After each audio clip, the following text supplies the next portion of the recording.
Exposed fireballs, meteorites, asteroids, the missing vials. Pastor Paul Begley, once again, is at it and doing what he does best this November the 4th, 2014, and I am moved. I am moved by the Holy Spirit to come on and be the voice of the truth. I believe now that people are starting to wake up and actually listen to the truth for a change, and I am moved to bring you the truth. Once again, I've got quite a large number of emails and personal messages on my YouTube channel, people in concern and wanting to know my thoughts on these fireballs that we're seeing over Japan, and over a video that Pastor Begley put out regarding these fireballs and asteroids that are going to be approaching Earth, and men's hearts failing them for fear. And these missing vials, could these be the vials from the book of Revelation that are going to be poured out? I am going to assure you that you have nothing to worry about if you are a born-again believer, if you are saved. This doesn't even pertain to you. Let's go to the article in question first regarding the fireballs over Japan. All right, now I've had a few viewers and subscribers send me the link to this article. It's from New Science and Environment, BBC. And this is the article that Pastor Paul Begley is quoting from in the video today. We're going to go to that video in a moment. Fireball meteor seen over western Japan. Now, November 4th, 2014. We got that right this time. People in western Japan have reported sightings of a sparkling light racing across the sky on Monday evening. Experts say it was probably a fireball meteor, a piece of an asteroid that ignites upon entering Earth's atmosphere, and any surviving fragments most likely ended up in the sea. A remote-controlled camera at, I can't pronounce that, airport recorded an object emitting a strong green light, while another camera at Hakata port showed a faint orange light. Now, what he's done is taken this and he has run all over the place with this to promote fear, because they get fear cells. And I think a lot of people are waking up and starting to listen. So let's go to the video that he put out earlier. There's two videos we're going to talk about. Be right back. Now, along with the article, this is the video that was sent to me by a viewer and a subscriber, someone that follows my channel, that they were concerned about and wanted my opinion on. I want to make it clear, I don't watch Pastor Paul Begley's videos. I can't stand the screaming, and it's all fear-mongering. Events that to promote fear that doesn't pertain to a born-again Christian. Fireball over Japan. Look at the headline. Fireball over Japan, a meteor 1,000 times stronger than Russian meteor coming. I read you the article. It has nothing to do about a meteor 1,000 times stronger than the Russian meteor. It's headed on its way. This is all to promote fear. Let me play this, sadly, a portion of this. I'm going to put your mind at ease. Are you serious? That is a meteorite went right over top Japan. What?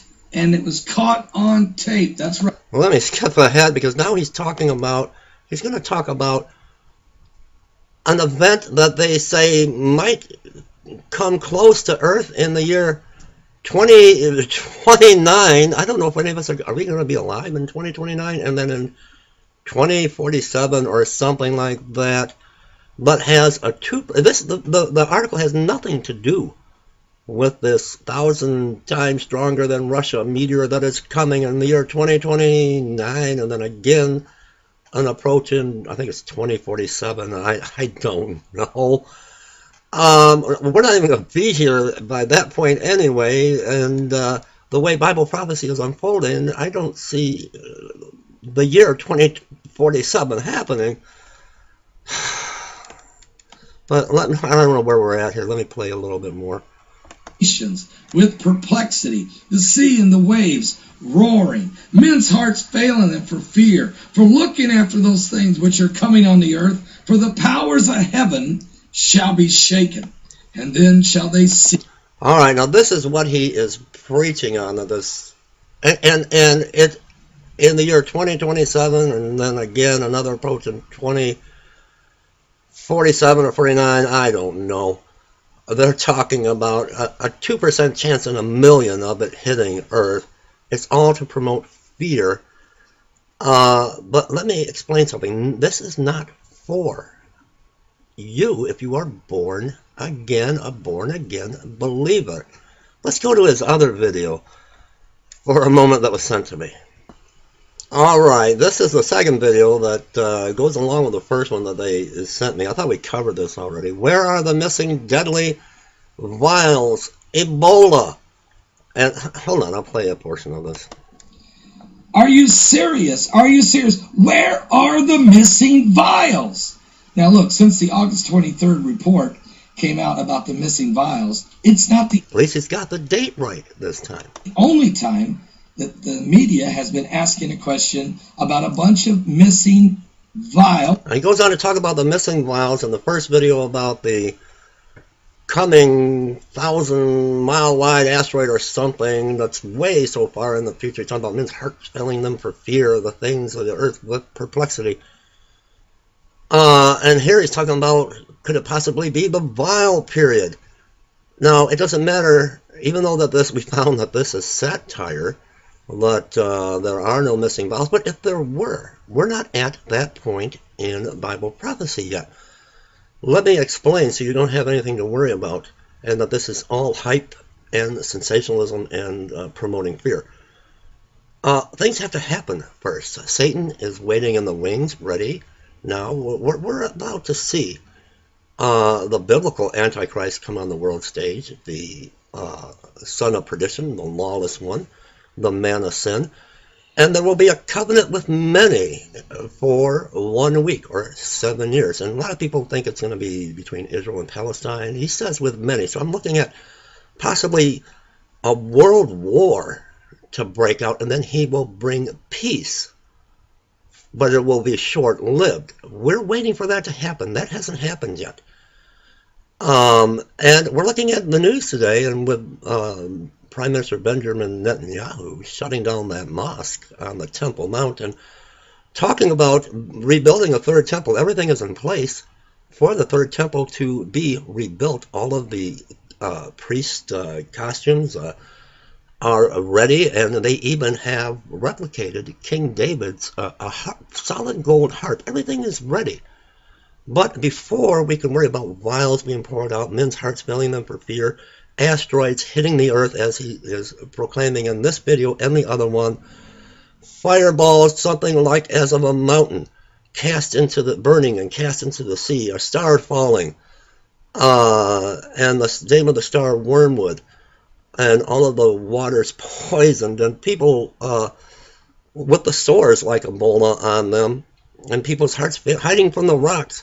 That's not the church. That's not a Christian that is born again. That's not for a born-again Christian. Now, let me explain. We don't have the third temple. It's not built yet. The Antichrist has not been revealed, and he will have a covenant with many for 1 week, and then he will stand in the temple and proclaim that he is God. Now, there is going to be a time come when those that are not of the Philadelphia church, the church that is raptured, that will go through tribulation. And they will not take the mark of the beast. They won't take that mark of the beast in the right hand or their forehead, and they will be beheaded. So there will be those that do take the mark of the beast. And they're not Christians. They're not you listening to this. They have the mark in their right hand or on their forehead. They can't buy or sell. This is when the wrath pours out. This is when the vials are poured out. This is when something as a mountain falls on fire into the sea, and men's hearts are failing them for fear, and there are hideous creatures with a tail like a scorpion stinging people. They're not stinging Christians. They're already gone. They refused the mark and they were beheaded for his name's sake. They did not take the mark. These are for the sinners, the heathens that have taken the mark, the murderers, the rapists, the most vile people that are left on the earth. This is the punishment. This is what is being poured out. Let me explain something to you and show you so you don't have any fear. Let me take you to Revelation 6. I'm trying to move quickly now. We're in the book of Revelation, Revelation 6, and this is when the seals are being opened. And I saw when the Lamb opened one of the seals, and I heard, as it were, the noise of thunder, and one of the four beasts crying, "Come and see." And I saw, and behold, a white horse, and he that sat on him had a bow, and a crown was given unto him, and he went forth conquering and to conquer. And I believe this to be the Antichrist. But the seals have to be opened, and we are not there yet. Let me take you, let's move along to Revelation 6, verse 10. It's so very important if you would just listen to me so you don't have to worry. And they cried with a loud voice, saying, "How long, O Lord, holy and true, dost thou not judge and avenge our blood on them that dwell on the earth?" And white robes were given unto every one of them, and it was said unto them that they should rest yet for a little season, until their fellow servants also and their brethren that should be killed as they were should be fulfilled. So hold on for a little season, because those that went through tribulation, that needed to be refined in the fire of tribulation, that were not of the Philadelphia church. Maybe they were the church of Laodicea, the church of Thyatira. Maybe they were of the prosperity gospel, and thought they were rich and in need of nothing, but they were naked. Had to go through this part of the tribulation, and they did not take the mark of the beast. This is where they refused the mark of the beast, and they were beheaded. What happens after that? No, we're not even at this point yet. So no Christians are left, only the vile that took the mark of the beast. They're the only ones left, the murderers, the rapists, those that are performing bestiality, terrible sin like this world has never witnessed. Now what happens? Now, after those that are beheaded, that go through tribulation, there's no Christians born again left. The stars of heaven fell onto the earth, even as a fig casteth her untimely figs when she is shaken of a mighty wind. And the heaven departed as a scroll when it is rolled together, and every mountain and island was moved out of their place. And kings of the earth, and the great men, and the rich men, and the chief captains, and the mighty men, and every bondman, and every free man, hid themselves in the dens of the rocks of the mountains, and said to the mountains and rocks, "Fall on us, and hide us from the face of him that sitteth on the throne, and from the wrath of the Lamb." This is for those that accepted the mark. This is the wrath. And when the vials pour out, it will be not on you, on those that took the mark. We're not there yet. And in closing, I often have to wonder, with all this fear, what would a child think of Pastor Begley's videos? Aren't we to be as children? I wonder if a child seen one of these videos filled with all this fear-mongering and hype and sensationalism, what would their reaction be?